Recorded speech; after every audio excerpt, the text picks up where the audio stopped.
최승의 조벽지형, 정서적 흑수저, 정서적 금수저. 최승의 조벽 교수가 전하는 애착 심리학. 건강한 개인과 사회는 안정적인 애착의 뿌리를 둔다.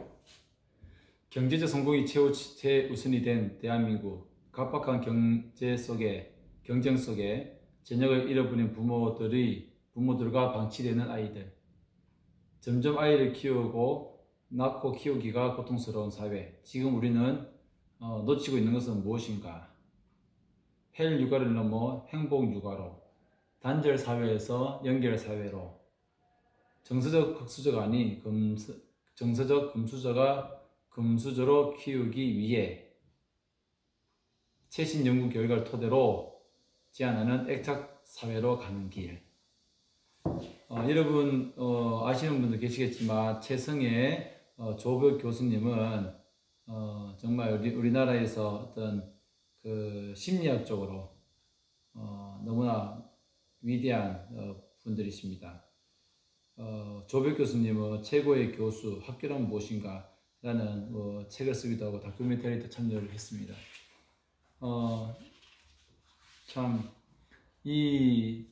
이 책을 샀을 때는 처음 내 마음을 한번 되돌아보고자 해서 이 책을 사게 되었는데, 참 읽으면서 이 책 그냥 보통 책이 아니다 라는 그런 생각이 듭니다. 여러분, 제가 이제 영상을 한 3개 정도 거쳐서 한번 말씀을 드릴 텐데, 책 내용이 참으로 이걸 읽으면서 너무나 애착이 중요하구나. 그 애착을 통해서 내가 어떻게 살아가야 되는지, 우리 아이들을 어떻게 보호하고, 또한 보호 아이들이 어떠한 애착 행사, 그리고 또 사회에서 우리가 어떠한 노력을 해야 되는지, 그러한 부분들을 또 이렇게 알게 되었습니다. 너무나 진짜 좋은 책이라 여러분 적극 추천해드리고, 또한 제가 말씀드린 이 영상을 통해서 우리가 하나라도 좀 더 알아가면 좋겠습니다. 정말 다른 사람과 배려하고 다른 사람을 이해할 수 있는 그러한, 우선 우리 추천글을 한번 보겠습니다. 이 책을 추천합니다. 정서적 애착은 우리 자녀들이 자신과 타인을 사랑하며 배려하며 법을 잘 준수하는 우수한 인성을 지닌 사람으로 자라는데 필수적입니다. 정부는 부모들이 아이를 사랑하고 잘 키울 수 있도록 지원책을 마련해야 합니다. 영유아기에 애착을 형성해야 아기는 부모의 값진 사랑을 흡수하며 인간의 핵심 감정인 따스함, 공감, 연민, 양심 등을 발달시켜 나갈 수 있습니다. 부모와 깊은 신뢰를 형성하고 다정한 감정적 교류와 애착이 형성되지 않은 채 자란 아이는 개인적, 사회적으로 많은 문제점을 가지고 더 심각하게는 반사회적 인격 장애를 갖게 되거나 사이코패스가 될 수 있음을 저는 눈으로 보고 몸소 체험했습니다. 애착 문제를 직시하고 예방하는 것이 현대사회에 만연한 충격적이고 시급한 많은 문제들을 원천적으로 해결해 줄 수 있는 최고의 처방입니다. 루시앤 켈리, 캐나다 교육과 심리학, 인상심리학 박사이십니다. 먼저 이 추측것만 보아도 이 애착에 관한, 또 애착을 제대로 되지 않으면 정말 많은 사회적 문제가 발생한다는 것, 정말 이 애착 문제를 해결해야 우리 현대사회의 수많은 문제들을 해결할 수 있다라는 것을 지금부터 한번 살펴보도록 하겠습니다. 플롤로그입니다. 애착은 개인과 사회를 위한 행복 씨앗이다. 여러분, 우리가 살아가면서 흑수저와 금수저가 있는 건 아시죠? 사람마다 특별한 기회가 주어지는 사람, 그리고 어려운 형편에 주어지는 사람이 있습니다. 그런데요, 여기서 우리가 중요한 것은 아무리 금수저라고 하더라도 부모와의 정서적 유대감, 결핍으로 인한 애착 손상은 발달 트라우마 후유증을 가질 수 있다는 것입니다. 원초적 불안감과 불신감 때문에 성숙한 자아 정체성이 형성되지 못하고 원만한 인간관계를 맺지 못합니다. 반대로 여러분, 경제적으로 흑수저로 태어났지만 자존감이 높은 사람들이 있습니다. 이들은 외적 자극에 흔들리지 않는 평정심과 할 수 있다는 긍정적 인생 대본을 지니고 있습니다. 주로 화목한 가정에서 부모와 안정된 애착 연결 속에서 정서적 양육을 풍요롭게 받은 사람입니다. 그래서 어릴 때 부모와의 사이에서 애착 관계가 안정적으로 형성되었는지 아니면 애착이 손상되었는지에 따라서 정서적 수조의 색깔이 바뀌어집니다. 부모로부터 외면당하거나 거부당하거나 버림받은 사람은 사람에 대한 믿음이 낮아지고 결국 다른 사람들에게 버림받을 거라는 생각을 갖게 되어 불신, 불안, 두려움 등 부정적 감정이 생기며 부정적 생각 패턴을 갖게 됩니다. 부정적 인생 대본이 생겨나는 것입니다. 본인의 과거, 현재, 미래에 대한 절망적으로 생각하고 부정적 상황을 예측하고 절망하며 지레 포기하는 사람이 정서적 흑수저입니다. 부모가 되어도 아이를 어떻게 사랑해야 할지 잘 모릅니다. 애착 손상은 공동체 전체의 문제입니다. 여러분, 그러니 어릴 때부터 정말 부모님과의 애착 형성, 그 애착 형성이 앞으로 살아가는데 부정적인 미래의 자기 형성을 만들어 가기 때문에 얼마나 우리 보육원에서 살아가는 아이들 정서적으로 이렇게 관심을 가져주는 것이 참 지금 필요하겠습니까? 근본적인 친아동, 친가정 정책이 시급합니다. 친아동, 친가정 환경을 마련하고 이에 필요한 자원을 동원해야 합니다. 그래서 이 책을 보면 그냥 심리학적인 그러한 책이 아니라 사회에 던지는 그런 메시지들을 포함하고 있습니다. 그것들을 제가 더 중점적으로 말씀을 드려보겠습니다. 19쪽에 인류학자의 연구에 따르면 아기 한 명당 최소 4명의 어른이 필요하다고 합니다. 4대1. 과거 대가족 시대에는 아기가 태어나면 엄마, 아빠, 할머니, 할아버지, 언니, 고모, 이모, 삼촌, 이웃 등 참으로 많았는데 요즘에는 핵가족 시대에 그렇지 못해서 우리가 좀 더 아동을 위한 정책이 필요하다. 단순히 부모가 아이를 키우는 일에 해방되도록 만들어주는 정책이 아니라 아이를 돌보고 키우는 일이 행복할 수 있도록 도와주는 근본적인 정책이 필요하다. 그래서 아동 정책들, 많은 정책들을 우리나라에서 펼쳐가고 있는데 근본적으로는 부모들이 밖에 나가서 이렇게 맞벌이를 하고 또 이렇게 아이를 키우는 일에 해방시켜 주는 게 아니라 정말 아동 중심의 아이들이 돌보고 키우는 것이 행복하다라고 느낄 수 있는 그런 정책을 펼쳐나가자라는 것입니다. 행복 씨앗을 주로 강조하고 있는데 행복 씨앗은 어른은 부모만을 뜻하지 않습니다. 아이는 부모 외에 수많은 어른들을 통해 양육됩니다. 조부모, 친인척, 어린이 보육교사, 유치원 교사, 초중고 교사, 학원 강사 등 이 아이들에게 직접 영향을 미치고 정부의 정책 입양자들도 아이의 양육 환경에 엄청난 영향을 미칩니다.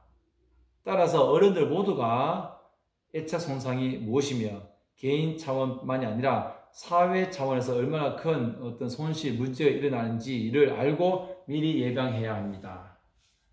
여기까지가 들어가는 프롤로그입니다.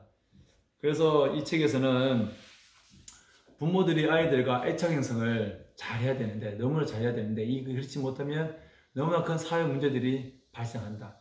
그 어른들은 누구냐? 아이를 돌보는 사람들은 누구냐? 학교 교사가 될 수도 있고, 보육교사도 될 수 있고, 정책 입안자도 될 수 있고, 삼촌도 될 수 있고, 조부모도 될 수 있고, 이러한 분들이 아이에 대해서 정말 끊임없는 정서적인 교류를 해야 된다.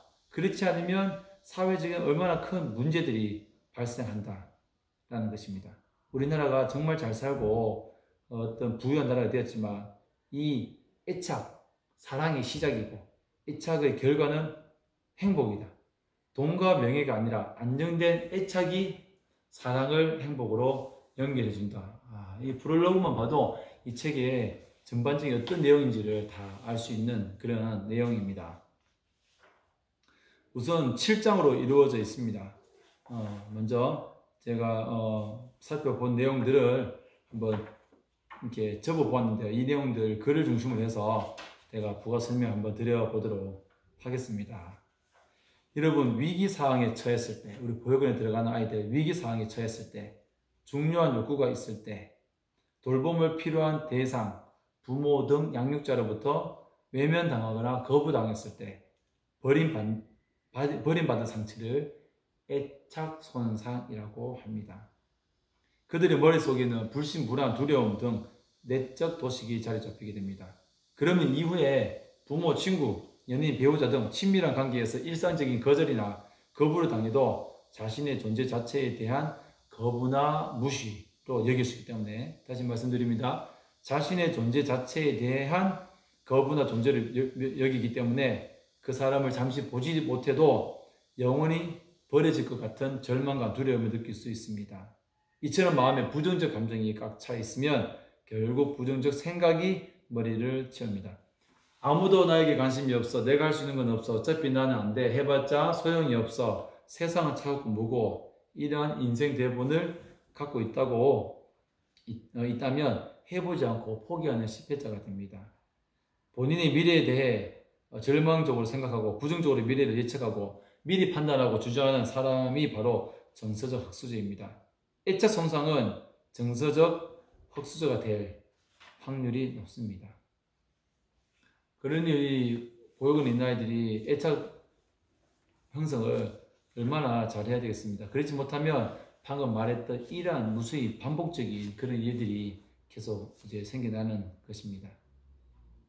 조기 발견과 적절한 치료 개입이 차선책이고 정서적 금수저로 회복하는 방법이 있지만 상당한 노력이 필요합니다. 태어나는 아기를 위해서, 자라나는 아기를 위해서, 그리고 부모 자신을 위해서 지금 바로 당장 대책을 세워야 한다고 저자는 말합니다.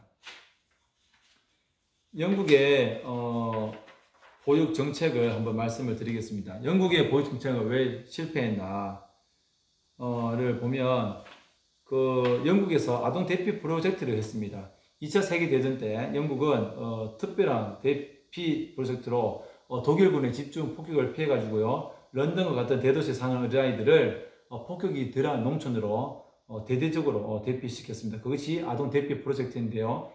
영국의 왕실, 정부, 전문가라고 얘기하는 분들이 뜻을 모아서 실시한 아동 보호 정책입니다. 말하면 영국의 미래를 책임진 아동들을 보다 안전한 곳으로 전쟁이 끝날 때까지 무상으로 돌봐주자는 국가 정책인데요. 이 정책이 어떻게 되었느냐? 기록에 따르면 도시 인구의 3분의 1, 그렇죠? 82만 7천 명 학령기 아동과 수십만 명의 영유아들을 수개월, 수년 동안 부모와 떨어져 낯선 가정과 임시보호소에 맡겼습니다. 이때는 아직 애착이라는 개념이 형성되지 않았는데요. 전쟁이 끝나고 믿을 수 없는 진실이 드러났다고 합니다. 어른들의 좋은 취지와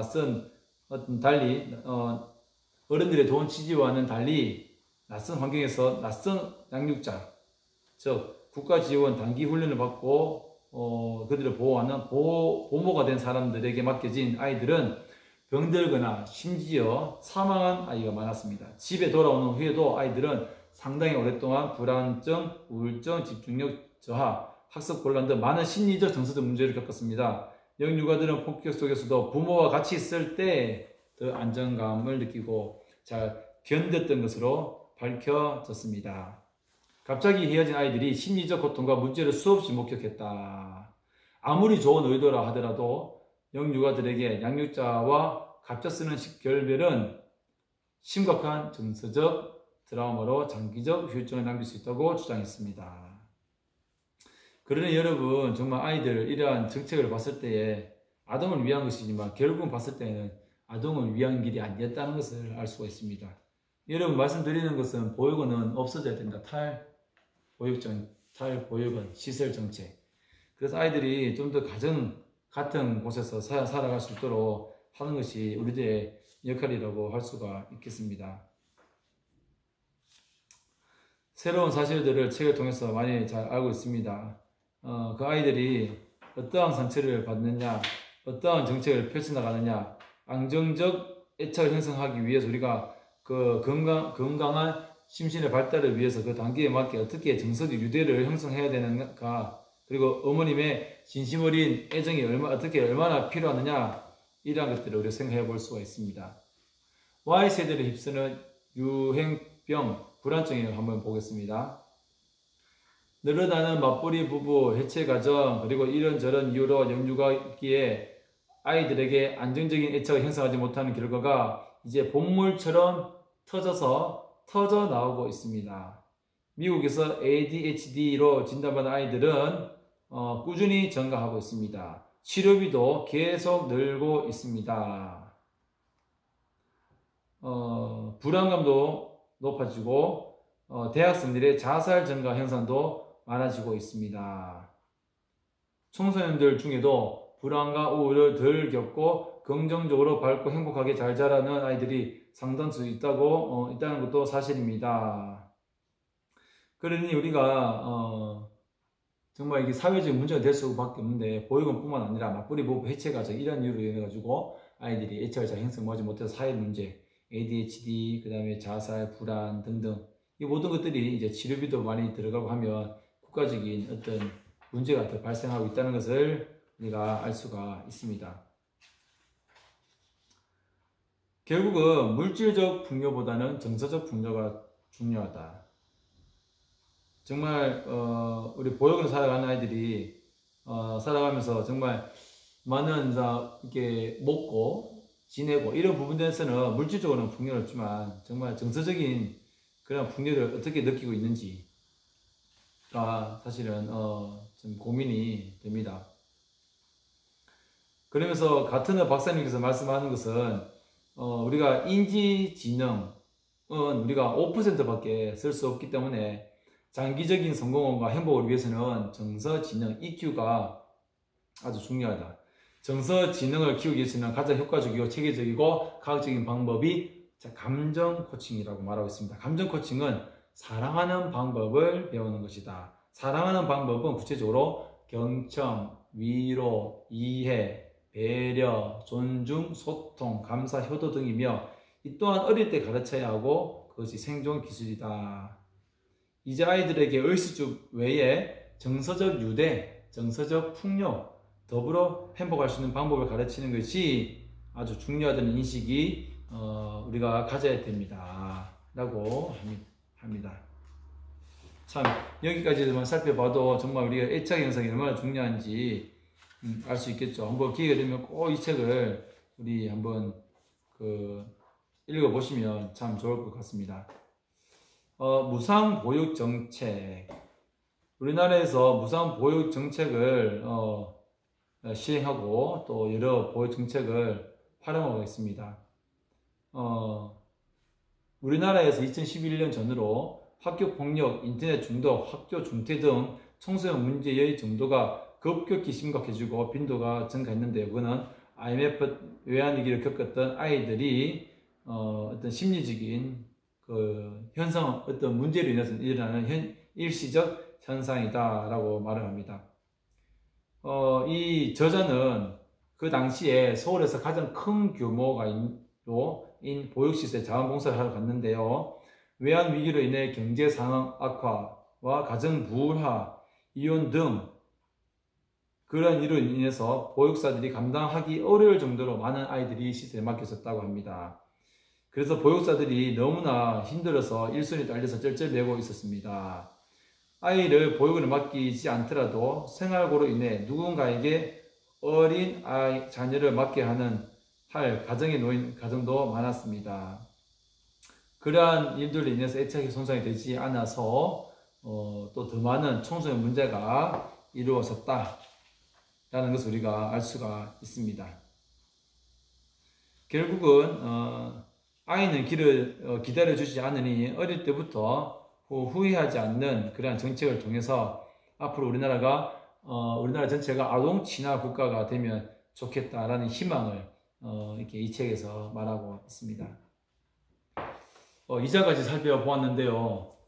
우리나라 보육정책, 즉 무상 보육정책, 그리고 다른 나라 영국의 사례에서 아동들을 위해서 부모와 떨어지고 더 안전한 곳에서 2차 세계대전 때 폭격을 피해서 보냈던 그러한 정책들이 아동에게 어떠한 사회적 문제를 일어났는지, 그 사회적 문제를 발생하지 않고 우리가 어떠한 그 문제 가운데 있지 않기 위해서는 애착을 형성하는 것이 너무나 중요하다라는 것을 다시 한번 우리가 알 수가 있습니다.